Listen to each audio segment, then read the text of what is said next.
On you do-it-yourselfers, blue-collar hustlers. Today we are going to be installing the brand new toilet. So let's go.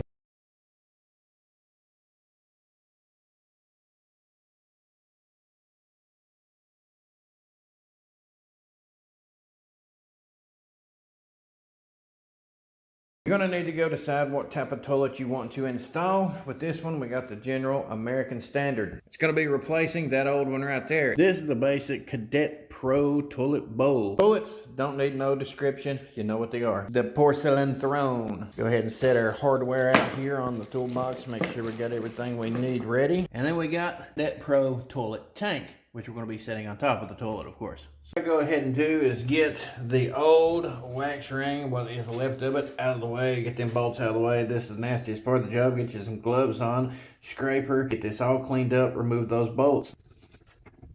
Put that down your drain. Make sure you put it on a bag, something to the side, throw it away. Then we'll start cleaning out the channels here where your bolts are going to go out and go in at. Make sure they're good and out so you can get the old ones out. When you're ready to remove the old ones, simply take them down to the other end and pull them straight out. You're here doing this sort of nasty work. You want to inspect and make sure if it's cast iron or if it's PVC, whatever the case is, everything is mounted down, sealed up the way it's supposed to be, and there's no essential damage that's going to give you a headache later on. It's best to fix all your problems right now as opposed to having to come back and remove everything and redo it later. We come in here to get all of our hardware, the caps, the bolts, and your wax ring. Now, these you can buy in a variety of different styles, and they got universal ones. They all work just as good, but this is your traditional wax ring. It's been around for decades, and it's the most common and the cheapest to go with. Here's our tank itself. Of course, we got our fill valve, flapper, all that sort of stuff is already installed inside of this one. If you need one, you can easily pick that up at your local hardware store as well. Got our lid here to go on the back half. I like that most of these are already pre-assembled. Now, if you want to learn how to repair any of this stuff, pop the clutch on the subscribe button because we will cover that at a later date and time on this channel. But I do got plenty of content for you to check out down below. Commercial machine, equipment repair, small engine, automotive, appliances, you name it, and I've dealt with it. Got some of the videos below along with some of the tool reviews. And we got our other accessories here and instructions in case you need those. Your flange nice and clean. Go ahead and take your T-bolts and retainers. That's why they call it a T-bolt, and the retainer itself is this right here that might come with them. Basically slides on and off just like a bolt. Got two of those. We're going to go ahead and insert them the same way we remove the old ones. You can get it about right there, and then you come over here to the wide spot. You turn it a little bit sideways, get it in here, and you slide it down to about where you're going to be putting it at. Turn it sideways again. That way it's nice and wide, and then you roll down that little retainer right there so it'll snug it up against the flange. And you do the same thing to the other side. Now, I haven't tightened these up yet or anything. I've just kind of run them down right there because you want to make sure that everything is nice and even. You can measure over from the wall down to the drain itself. That way you get a good measurement on where it's at. You want to be able to set it in there and it'll be nice and straight the first time around. Now, if you got tile in your home, kind of like I do right here, you can kind of see it's basically even on all sides. So it kind of tells me right where I need to put these at in reference to the other one. Get exactly where you need it at. All you got to do is get your little pair of pliers like this right here, mini pliers, and go ahead and hold that threaded T-bolt and then go ahead and tighten down that retaining bolt. You can see these are pretty well centered right across where that line is on the tile. Gonna go ahead and flip our toilet over. Now, if you have any doubts where your toilet's going to set at on that flange, make sure to go ahead and take your toilet and dry fit it to the hole itself. Make sure it sets dead center and everything with your bolts is going to be lined up. Now, once you do that, you can flip it over like so, get your wax ring, pull the plastic off of it, and then go ahead and push down nice and firm, mount it right there dead center on the bottom of your tank. Now, I will be ready to pick this thing up, flip it over, take it in there, and set it down exactly where it needs to go. Lower it down directly over top of both of those bolts. You push down, sure everything is against the floor in place the way it should be. It's nice and even. And it all goes by them bolts. You make sure them bolts are locked in place the right way. You should be okay. Especially depending on what kind of tank you got. Some's longer, wider, shorter. Really depends on you. But for most toilets, it's just this simple. Now, if you got help with this and you already know how to do that portion of it, you can technically go ahead and assemble your tank and everything like that before you bring it in here. Get somebody to help you. And then you come in here with a person on each side and you set it directly over top of those bolts. Then all you'd have to do is fasten it down. It's much easier to put all that stuff together whenever you're away from a wall. But if you're someone who's by yourself, trying to do this by yourself, hopefully this will help you out. Now you don't have to do this, but I like getting little washers and going ahead and putting them right over top of those before I fasten this down. Sometimes you'll have regular fasteners like these right here, 7/16 half inch. But this one comes with the plastic fasteners. Work just as good, just don't over torque them. We'll set our 2 bolt caps here for now, and here's each one of our threaded knobs. Down here, self-explanatory, put them on and tighten them down. I think the plastic knobs can have its advantages because I've seen people actually try to put in the ones with regular bolts, take a ratchet wrench to it, something like that, and they tighten it down so hard that they crack the porcelain and end up having to replace the toilet anyway. As long as your retainer bolts and the T-bolts nice and tight, you should be good to go as long as you got them on that flange. Once they're tightened down, take your caps, put caps right over top of them, press down, lock them in place. Keeps them from getting all nasty if you need to get back into it again. I've even known people to go ahead and take a regular bolt, put over top of the plastic knob there. That way it keeps it from backing out. But this, nice and solid, mounted to the ground. Reach over and test it.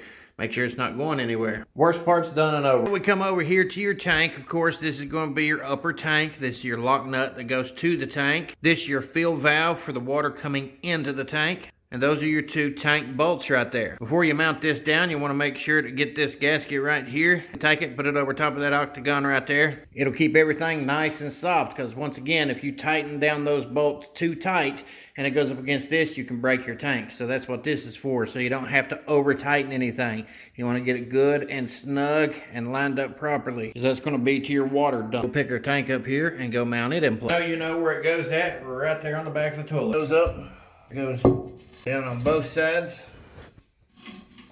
Now there is some foam gaskets or seals right here underneath those brass fasteners, so they might pop up. You just push them back down in here. You see that one over there is sticking up? Push it down in here. Make sure they're coming out the bottom of the toilet. Now some toilets will come with this tool right here. That way you don't have to worry about going and getting a deep well socket, anything like that. You can use this, get this job done. You can see that it's a 6-point hex right there. You take these and basically slide it right down in there, side up, washer on it. Hold your hand on top of that bolt inside the tank, reach up and under it there, and use this to run it on. I like to run one side up without going too tight on it, and then going ahead and mounting the other side and running it up. Once they're both about the same and are close to being tightened, that's when I'll tighten them down. That way nothing's lopsided and I don't have any issues. Just tighten down where you want it at. All you gotta do is take your flathead screwdriver, stick it inside on top of that bolt, hold it down, and then tighten it up by hand with this little plastic tool right here. And it should be as tight as it needs to go. Yes, sir. In this situation, me holding it down with my thumb, it ain't moving, so I can tighten it up right here without the need for a flathead screwdriver. Goes wrong, do like you done before. Check it, make sure nothing's loose. That looks like it's good and tight. We're going to get our water supply line and get it hooked up. Most of these are going to be a 7/8 ball cock, 16-inch long, 3/8 compression side. This side goes to your tank. Make sure that you got a good seal right there. If you don't, you definitely got to replace it. Check the bottom one, make sure all that's good. You can wrap you some leak lock, plumber's tape, something like that around the valves if you choose to. It is something that I would recommend. And you'll have to wrap it around this valve right here and right there on that brass where it hooks to the tank. Certain situations I will put plumbing tape on everything, but I'll tell you what, I like this leak lock, works spectacularly. Some people won't use anything at all because they should seal it off as is, but I like making sure everything is nice and tight. That way a leak a year and a half from now, it's not going to be blamed on me. Go ahead and get this thing threaded on. You should be able to get these nice and tight by hand. I don't like over tightening anything. That way in the future, when it gets normal wear and tear on it, I have a little bit more I can tighten up as opposed to having to replace the hose entirely. It's this right around here, get it hooked on. You can get yourself a wrench of some sort and get down on top of this fastener and make sure that it is good and tightened up. This is the one that you will want to tighten up. I don't want to kink my hose too much, so you keep an eye on where that goes. She's good and tight, nothing kinked up at all. Plumbing is one thing that these wrenches are very good at. Got our fill valve, flapper, all that sort of stuff in here ready to roll. Now we're ready to pop open our angle stop. Check for leaks and make sure that this is all going to fill up level that you want it at. 4-inch turn angle stops are great because you can quickly cut this off. While it's filling up here, you shouldn't see no leaks down here around the valve. Shouldn't see no leaks here. You want to make sure you see no leaks around anything between your tank and your toilet bowl. Here we go. This is all brand new, functioning properly. That's your overflow, your chain, your flapper, Your fill valve, this is your adjustment. So if you want to get more water or less water, you take yourself a screwdriver, twist it one way or the other. And then our flush handle. On this one, everything looks good. There's no leaks at all. Boy, look at that, from the factory, right up to the edge of the overflow. It's bubbled up, but it did not go down in there. Not a drop of water has. So that's perfection. Right there is exactly where we want it at. And the next test is going to be the ultimate one. You don't want to put caulking or anything around your toilet until you flush this thing a few times to make sure that that wax ring is in place and it's holding up. The last thing you want to do is sit down on the porcelain throne and decide to relieve a Democrat and then flush the thing and see them running all out in the floor. You know how that goes. You don't want that all over your floor. Then it's a mess to clean up. And now we will flush this 2 or 3 times just to verify there's no water running out anywhere. And once we verify that, we're ready to put the lid on this. Go ahead, caulking around the bottom of it, get us a toilet seat in place, and this is good to go. If it helped you out, make sure you pop the clutch on that subscribe button, comment down below, and check out all these other social media platforms, because this is something that I do for a living. I am a tradesman. I'm going 24 hours a day, 7 days a week. I divide up part of my week by doing remodeling, plumbing, electrical work, appliance repairs, things of that nature. The other half of the time, I'm doing automotive, small engine repair, industrial machine, commercial equipment, tool reviews, a little bit of everything in between. If you think you're interested in that, support someone with real skills. Pop the clutch, subscribe, keep doing that blue collar hustle.